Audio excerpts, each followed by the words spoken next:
আসসালামু আলাইকুম। আমি আমার এই ২টা মহিষ নিয়ে কিছুদিন আগে একটা ভিডিও তৈরি করেছিলাম যে আমি ২টা মহিষ ক্রয় করেছি ২,২০,০০০ টাকা দিয়ে। আজকে প্রায় ৪ মাস হলো।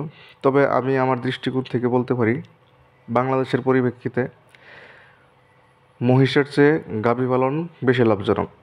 সেটা হচ্ছে যদি আপনার একটা গাভী একটা ভালো ষাঁড় বাছুর দেখে ক্রয় করতে পারেন, ২ থেকে ৩ লিটার দুধ দেয় এরকম একটা গাভী পালন করবেন।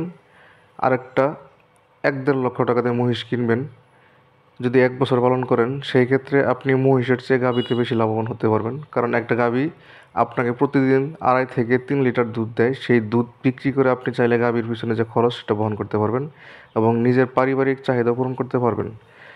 আর ১ বৎসর পর সেখান থেকে যে বাছুরটা থাকে সেই বাছুরটা আপনি ভালো টাকায় বিক্রি করতে পারবেন যদি ভালো জাতের হয়ে থাকে এবং ভালোভাবে আপনি তৈরি করে তুলতে পারেন।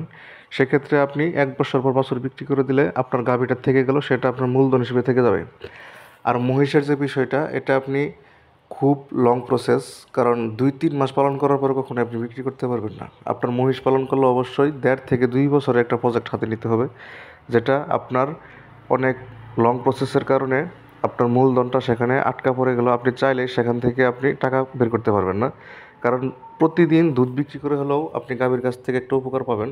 কিন্তু মহিষের যে বিষয়টা সেটা হচ্ছে আপনার একদমই টাকা আটকে যাবে। যেহেতু এটাই আমার প্রথম মহিষ পালন, আমি এর আগে কখনো মহিষ কিনি নাই। তো আমি আমার দৃষ্টিকোণ থেকে বলতে পারি মহিষ পালনের চেয়ে গাভী পালন সবচেয়ে বেশি লাভজনক। কারণ গাভী আপনি ৬ থেকে ৭ মাস পর বাছুর আলাদাভাবে বিক্রি করে দিতে পারবেন এবং সেখান থেকে আপনি মোটামুটি আপনার একটা অ্যামাউন্ট পেয়ে যাবেন। আর প্রচুর পরিমাণ খরচ মহিষের পিছনে, আর পরিবেশ নষ্ট করার জন্য এরা হচ্ছে রাজা।